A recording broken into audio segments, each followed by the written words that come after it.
आज के दिन में म्यूचुअल फंड में इन्वेस्टमेंट काफी पॉपुलर हो गया है, काफी पॉपुलर एवेन्यूज हो गया है, क्योंकि आम इन्वेस्टर्स को लगता है कि और एवेन्यूज के कंपैरिजन में म्यूचुअल फंड में इन्वेस्टमेंट करने से बेहतर रिटर्न मिलता है। फ्रेंड्स, ये बिल्कुल सही बात है, बेहतर रिटर्न मिलता है और कंपेरेटिवली यदि रिस्क और रिटर्न के कोई बैलेंस करें तो हमें भी ये म्यूचुअल फंड में इन्वेस्टमेंट बेहतर लगता है। लेकिन यदि आप एक बार निर्णय ले लिए कि आपको म्यूचुअल फंड में इन्वेस्टमेंट करना है, तो अगली समस्याएं होती हैं कि इतने सारे, हम म्यूचुअल फंड्स की बातें यहाँ इक्विटी म्यूचुअल फंड्स के बारे में कर रहे हैं, इतने सारे इक्विटी म्यूचुअल फंड्स हैं कि किस फंड में हम इन्वेस्ट करें जिससे कि मुझे बेहतर रिटर्न मिल सके, ये एक बहुत बड़ी समस्या होती है। यदि आप म्यूचुअल फंड एरिना में नए आदमी हैं तो निश्चित रूप से आप एडवाइजर, डिस्ट्रीब्यूटर या ब्रोकर जो भी है उसके पास जाते हैं और कहते हैं कि मुझे बताइए कौन सा म्यूचुअल फंड में इन्वेस्ट करूं ताकि मुझे बेहतर रिटर्न मिल सके। अब वो डिस्ट्रीब्यूटर, एडवाइजर या ब्रोकर जो भी है, वो जिस फंड को आपको बेचना चाहते हैं उस फंड के कोई पर्टिकुलर पीरियड में, जिस पीरियड में उस फंड ने काफ़ी बेहतरीन परफॉर्मेंस दिया है, वो परफॉर्मेंस आपको दिखाते हैं और आप उसकी परफॉर्मेंस देख के प्रभावित हो जाते हैं और निर्णय ले लेते हैं उस म्यूचुअल फंड में इन्वेस्ट करने का। जनाब, आज हम चर्चा करेंगे इसी बात पे कि क्या किसी पर्टिकुलर पीरियड में, 1 साल, 3 साल, 5 साल, 10 साल, जो भी पीरियड हो, एक पीरियड या 2 पीरियड का देख के क्या हम निर्णय ले सकते हैं कि ये फंड बेहतर फंड है। इसके लिए हम एक एग्जाम्पल लेते हैं। इस एग्जाम्पल पे देखें, हमने 5 फंड्स को शॉर्टलिस्ट किया है एक ईयर के ट्रेलिंग रिटर्न के बेसिस पे। देखते हैं कि पिछले 1 वर्षों में मोतीलाल ओसवाल के लार्ज कैप में 26.33% का रिटर्न दिया है, इन्वेस्को के मिड कैप ने 19.41% का रिटर्न दिया है, एडलवेसी 17.27 का रिटर्न दिया है, Invesco LMC large and mid cap 17.21% और एचडीएफसी का फोकस 16.84% का रिटर्न इन्होंने दिया है। जनाब, ये टॉप 5 में सबसे कम 16.84% और सबसे टॉप में 26.33%। हमें लगता है कि यदि इस 5 फंड में से कोई फंड में यदि हम इन्वेस्ट कर देते पिछले 1 वर्षों में तो शायद हमें आज बेहतर रिटर्न मिल गया। अब यदि 10 ईयर्स के पर्सपेक्टिव में यदि टॉप 5 फंड्स को रिटर्न के बेसिस पर यदि हम देखते हैं तो वो फंड है मोतीलाल ओसवाल के मिड कैप जिसका 28.26% है, बंधन का स्मॉल कैप 28.15% है, आईटीआईटी का स्मॉल कैप 26.27% है, मोतीलाल ओसवाल का ही लार्ज एंड मिड कैप 17.21% है और एचडीएफसी का मिड कैप 16.84%। अब देखिए, यहाँ जो 5 फंड हैं जो 10 साल के बेसिस पे काफी बेहतर दिख रहे हैं वो कोई और है। यहाँ बेहतर मीन्स हमने टॉप 5 को लिया है, और यदि 1 साल के बेसिस पे देखते हैं तो कोई और फंड है। और सबसे इंटरेस्टिंग फैक्ट ये है, इन दोनों ही ग्रुप में कोई भी फंड कॉमन नहीं।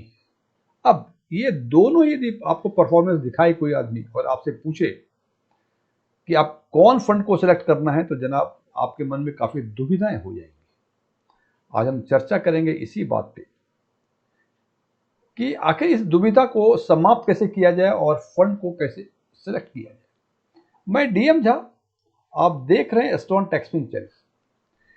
यदि इस वीडियो से आपके ज्ञान में कोई वृद्धि होती है या कुछ नई चीज मिलती है तो इसको लाइक करें, अपने फ्रेंड्स के साथ शेयर करें, कमेंट बॉक्स में जाके ये बताएं कि आपको कुछ नई चीजें इसमें मिली है, नई तरीका मिला है आपको। और यदि आपको बैंकिंग, डायरेक्ट टैक्सेशन या इन्वेस्टमेंट, खासकर म्यूचुअल फंड इन्वेस्टमेंट में रुचि रखते हैं और अभी तक आपने हमारे चैनल को सब्सक्राइब नहीं किया है तो आप हमारे चैनल को सब्सक्राइब करें।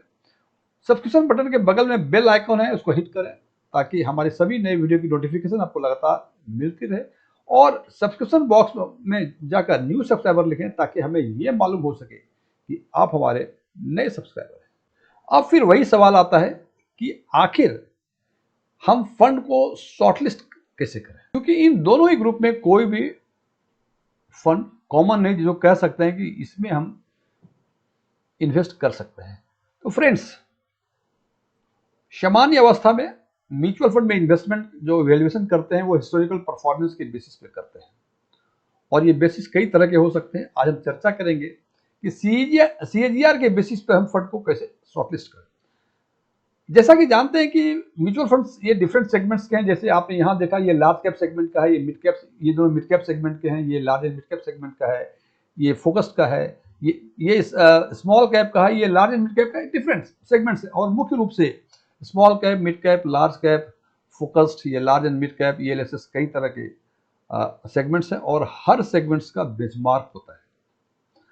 तो यदि हम अच्छे फंड को सेलेक्ट नहीं करते, यदि हम जो सबसे बेहतरीन फंड को सेलेक्ट यदि नहीं कर सकते हैं, तो कम से कम वैसे फंड को तो हमें सेलेक्ट करना ही चाहिए जिनका परफॉर्मेंस उसके रेस्पेक्टिव बेंचमार्क से हमेशा बेहतर हो। और इसके लिए यहाँ हमने कुछ वैसे फंड्स को शॉर्टलिस्ट किया है जिनका 1 ईयर, 3 ईयर, 5 ईयर और 10 ईयर्स के टाइम पीरियड में उनका परफॉर्मेंस बेंचमार्क से लगातार बेहतर रहा है। और वो फंड हैं, सबसे पहले हम देखते हैं वो 10 फंड में से 3 फंड हैं फ्लेक्सी कैप फंड के। फ्रैंकलिन इंडिया फ्लेक्सी कैप, पराग पारिक का फ्लेक्सी कैप और एचडीएफसी का फ्लेक्सी कैप। और इनका परफॉर्मेंस जो है 1 ईयर, 3 ईयर, 5 ईयर और 10 ईयर। 1 ईयर में देखते हैं और इनका जो बेंचमार्क है वो निफ्टी 500 टीआरआई है। हम देखते हैं कि एक वर्ष के टाइम पीरियड में निफ्टी 500 का 7.06 है, 3 ईयर्स में 15.14 है, 5 ईयर्स में 24.8 है और 10 ईयर्स में 13.78 है। और यदि परफॉर्मेंस देखें तो सबसे कम परफॉर्मेंस जो है 1 ईयर में वो फ्रैंकलिन इंडिया का 8.95 है। 3 ईयर के टाइम पीरियड में सबसे कम जो है यहाँ भी एचडीएफसी फ्लेक्सी कैप का 19.07 है, जो कि इनके बेंचमार्क से बेहतर है। और यदि 5 ईयर्स की बातें करें तो सबसे कम पराग पारिक का 28.1% है, जो कि 24.8% इसके बेंचमार्क से बेहतर है। और 10 ईयर्स में देखें तो हम देखते हैं कि बेंचमार्क का रिटर्न 13.78% है और सबसे खराब performance 13.93 HDFC Franklin India flexi cap fund का है।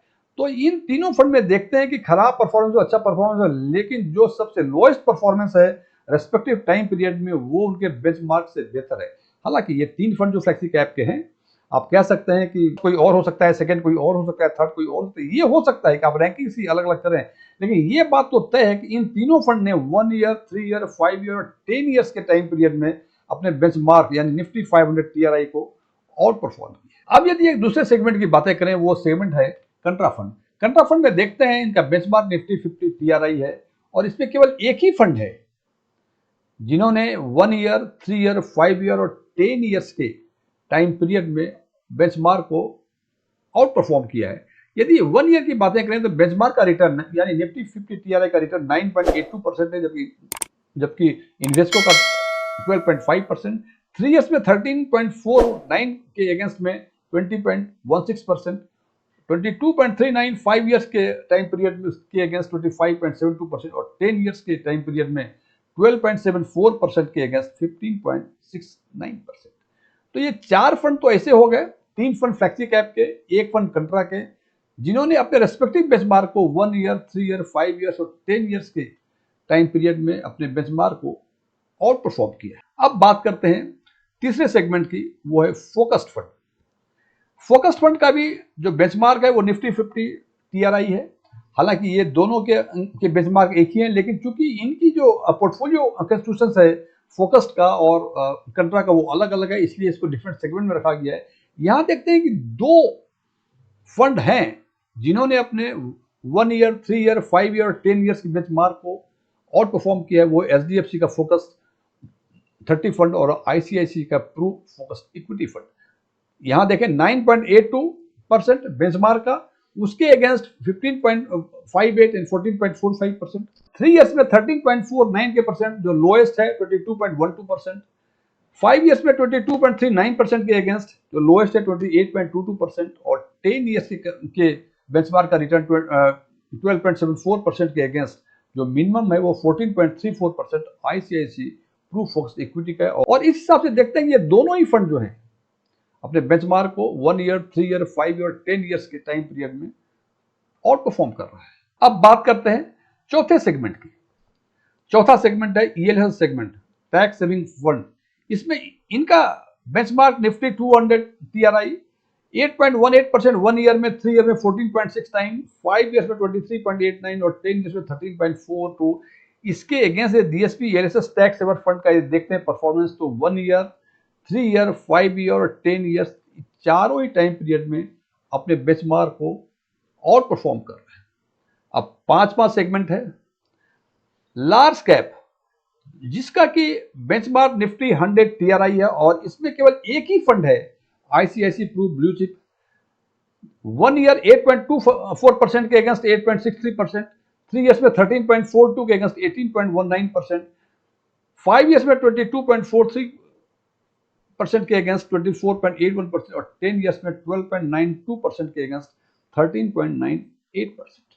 जनाब, ये 5 सेगमेंट हो गए और छठा सेगमेंट स्मॉल कैप सेगमेंट, जिसमें देखते हैं निप्पॉन इंडिया स्मॉल कैप ही एक ऐसा फंड है जिन्होंने अपने बेंचमार्क को 1 साल, 3 साल, 5 साल और 10 साल के टाइम पीरियड में आउट परफॉर्म किया। और देखें खासकर 1 ईयर के उसमें तो निफ्टी स्मॉल कैप 250 टीआरआई ने -0.73% का रिटर्न दिया है, जबकि निप्पॉन इंडिया स्मॉल कैप ने 1.83% का दिया है।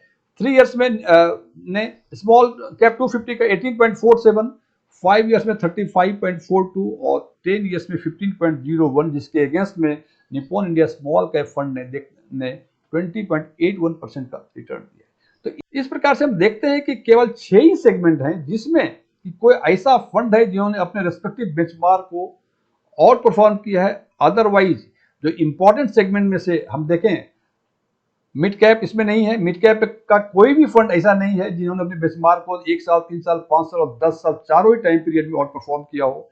मल्टी कैप में भी ऐसा कोई फंड नहीं है और large and mid cap segment में भी कोई ऐसा फंड नहीं है जिन्होंने अपने रेस्पेक्टिव बेंचमार्क को आउट परफॉर्म किया। और इस हिसाब से देखते हैं कि कुल 9 फंड ऐसे हैं जिन्होंने अपने रेस्पेक्टिव बेंचमार्क को 1 साल, 3 साल, 5 साल और 10 साल के टाइम पीरियड में आउट परफॉर्म किया है। फ्रेंड्स, जैसा मैंने पहले बताया कि कई तरह के तरीके हैं फंड को शॉर्टलिस्ट करने का, ये भी एक इंपॉर्टेंट तरीका है, लेकिन केवल यही एक तरीका नहीं है जिसके बेसिस पे, या केवल यही एक पैरामीटर नहीं है जिसके बेसिस पे हम फंड को शॉर्टलिस्ट करते हैं, लेकिन ये भी एक अच्छा तरीका है।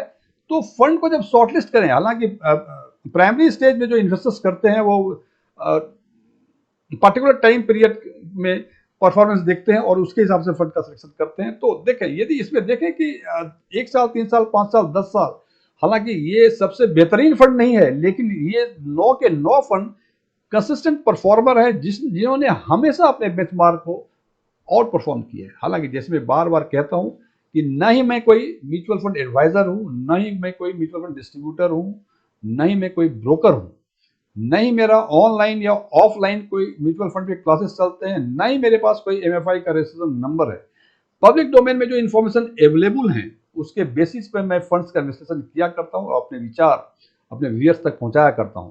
मेरे विचारों से सहमत होना कोई जरूरी नहीं है। यदि आप मेरे विचारों से सहमत हैं, अच्छी बात है, नहीं सहमत, अच्छी बात है। लेकिन जब आप फंड को शॉर्टलिस्ट करना चाहते हैं तो कोशिश करें कि जिस बातों की चर्चा हमने की है उस बातों को ध्यान में रखें और फिर फंड को शॉर्टलिस्ट करें, तो शायद इससे आपको बेहतर फंड शॉर्टलिस्ट करने में मदद मिलेगी। Thank you.